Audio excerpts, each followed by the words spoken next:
Okay, तो ये हमारे पास पीएमसी पे टेस्ट के इलेक्ट्रॉनिक्स के एमसीक्यूज हैं। ओके, इनमें अब कुछ आउट ऑफ कोर्स भी हैं। अच्छा, तो first one half wave rectifier, इसमें हमारे पास एक डायोड यूज होता है, ठीक है। और number of diode in bridge में हमारे पास 4 डायोड यूज होते हैं। और इन हाफ वेव में या पॉजिटिव साइकिल या नेगेटिव साइकिल ये पास होता है, ठीक है, दोनों नहीं हो सकते। A circuit that add positive और negative DC voltage into an input sine wave is called, क्या कहलाता है हमारे पास? Clamper. Transformer is used in rectifier to, तो स्टेप डाउन वोल्टेज, ठीक है। और which has less ripple factor, हमारे पास किसका है? तो that is full wave rectifier, क्योंकि उसकी एफिशिएंसी ज्यादा है। Ripple factor for full wave के लिए रिपल फैक्टर हमारे पास कितने? 0.482 हम लेते हैं ऑलमोस्ट। और the work done by the electric field on a particle when it move from one point to an equipotential surface पे हमारे पास कोई वर्क नहीं होता। और in input voltage diode is 10 volt full wave rectifier, then output voltage will be, output हमारे पास क्या होगा? 10 वोल्ट वोल्टेज है, ठीक है। एंड आउटपुट वोल्टेज सेम है, वोल्टेज तो सेम है, ठीक है। हमारे पास in input voltage of input diode is 10 volt for full wave rectifier output, उसकी फ्रीक्वेंसी अगर वोल्टेज है वही 10, सी ऑप्शन हमारे पास करेक्ट है। Transistor is use to convert, transistor हमारे पास किस लिए यूज होते हैं? हाँ, इससे तो नहीं है, नन। हाफ में या फुल ये तो इसके लिए तो नहीं। रेक्टिफायर सर्किट आर, तो rectifier circuit are single phase if peak voltage across a full wave rectifier is 20 RMS, हमारे पास क्या होगा? तो अंडर रूट 2/2 1.4 से कितना मल्टीप्लाई होगा? तो 14.14 almost. Transistor can be use है, ट्रांजिस्टर किसके तौर पर यूज हो सकते हैं? नहीं, इन दोनों में से नहीं। और maximum efficiency of half wave के लिए ऑलमोस्ट 40.6 हमारे पास करेक्ट है, ठीक है। और full wave rectifier load 1500 ohm है, diode RF 10 ohm RR infinite the voltage at 30 volt to 50, calculate the AC power input हमारे पास क्या क्या हमारे पास दे रहा है? क्या फुल वेव है,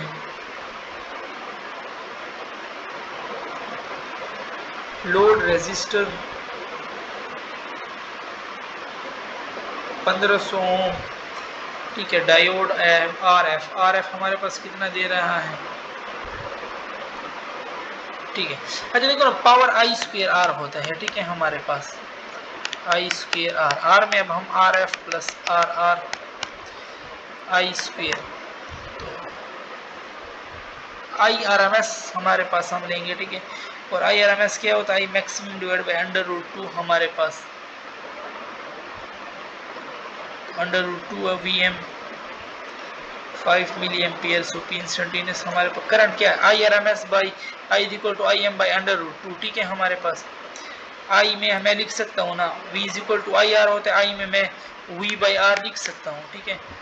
तो ये सिर्फ मैंने I में अभी तक मालूम कर रहा हूँ, ठीक है। V बाई R हमारे पास, तो वोल्टेज हमारे पास वो कितना दे रहा था? 30 दे रहा था, ठीक है। और रेजिस्टेंस के 1500 प्लस 10 है, तो वो 1600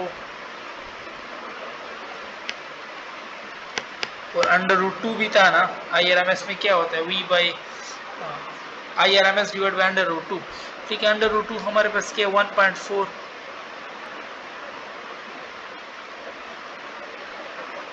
तो इससे हमारे पास ऑलमोस्ट आंसर आ जाएगा 13.5 मिली, ठीक है। 13.5 मिली IRMS निकाल लोगे, ठीक है। IRMS क्या होता है? I मैक्सिमम डिवाइड बाय √2, ठीक है। तो इससे आपके पास आ जाएगा IRMS, ठीक है। IRMS अब पावर में IRMS पुट कर दो, RF आपको पता है, और IRMS का स्क्वायर RF आपको पता है, ठीक है। और एक 1500 में वो पुट कर दो, आपके पास आंसर आ जाएगा, जिसमें हमारे पास ये B वाला आंसर आता है, ठीक है। अच्छा, फिर हमारे पास है क्या? फुल वेव रेक्टिफाई passes, ये दोनों साइकिल को हमारे पास पास करते हैं. In rectifier, longer the time that current pulse flow through the diode, larger the value of shunt capacitor filter will be. Average voltage across the load full wave rectifier in term of V maximum. तो हमारे पास V maximum in term of क्या होता है, हमारे पास formula है ना, याद करना है 0.6737 out maximum. In a bridge full wave rectifier if V maximum, तो फुल वेव में हमारे पास क्या फार्मूला होता है, मैक्सिमम है तो वही मैक्सिमम ही रहेगी. जैसे ऊपर 10 दिया था तो वही मैक्सिमम से तो ज्यादा नहीं हो सकता. ठीक है,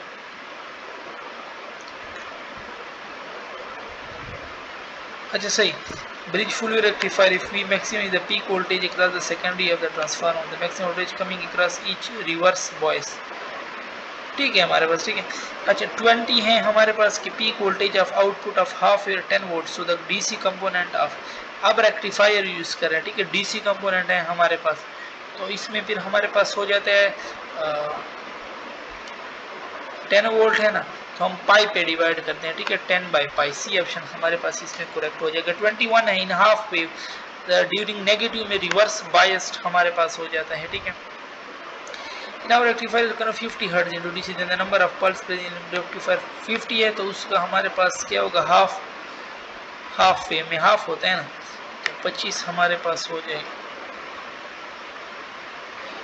अच्छा, प्रोड्यूस हमारे पास 25 होंगे, बट उसने क्या प्रेजेंट कितने होंगे, तो प्रेजेंट तो वही 50 होंगे, बट इसका जो आउटपुट होगा वो फिर 25 होगा. ठीक है, रिपल फैक्टर इज डिफाइन है. रिपल फैक्टर के लिए formula IRMS by IDC. The bridge rectifier is preferred to an ordinary two diode full wave because, क्यों, किस वजह से, क्या रीजन हो सकती है, तो ये सारे रीजन हमारे पास इसमें करेक्ट है. Half wave rectifier uses, half wave rectifier एक डायोड यूज करते हैं. Transformer is used in rectification to step down the supply voltage हमारे पास. ठीक है, और ट्रांजिस्टर तो ये ना तो फुल वेव है, 3 दफा तो रिपीट हुए. Rectifier is used device which convert, rectifier हमारे पास क्या करता है, AC to DC.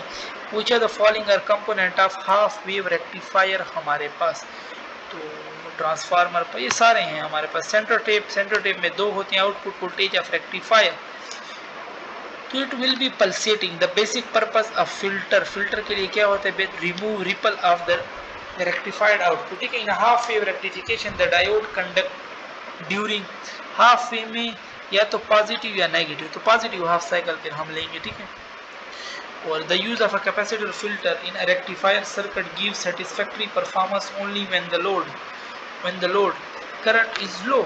Half wave voltage multimeter can provide degree volt multi के by cascading diode and capacitor. Cascading कहते हैं एक के बाद दूसरा हमारे पास. ठीक है, जैसे कैस्केड पर रूटीन आप लोगों ने इम्यूनिटी वाले चैप्टर में पढ़े होंगे.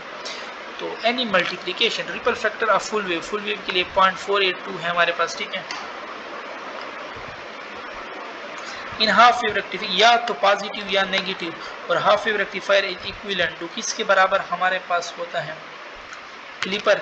और a bridge rectifier is use more than full rectifier because हमारे पास, तो because perform on less secondary voltage, power loss is minimum, no centre tap transfer, या ऑल ऑफ देम हमारे पास करेक्ट हो जाएगा. ठीक है, और the half wave rectifier have input 10 voltage, its DC component is, इसका डीसी कंपोनेंट क्या होगा हमारा, 10 बाई पाई पे डिवाइड करके.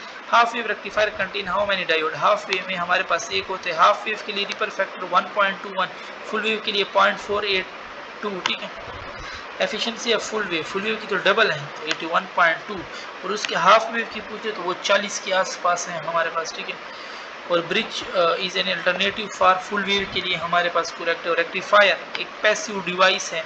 Ripple factor indicate the number of ripple in the DC output. Ripple factor के लिए फार्मूला हमारे पास कौन सा है, तो VRMS बाई VDC का इसके लिए ये वाला करेक्ट है. A half wave rectifier is operated 50 volt. Fundamental frequency of ripple factor will be, fundamental कौन सी फ्रीक्वेंसी हम दे रहे हैं, ठीक है, वही 50. अब ये आउटपुट पूछ लेता, आउटपुट तो इसका हाफ होता है. ठीक है, non inverting amplifier circuit have, तो a very high input impedance, और 50 है कि which are the following rectifier uses Wheatstone bridge, तो फुल ब्रिज रेक्टिफायर करेक्ट है. फुल वे में तो फिर सेंटर टेप भी आ जाता है. और यहाँ पे हमारी डिस्कशन खत्म होती है.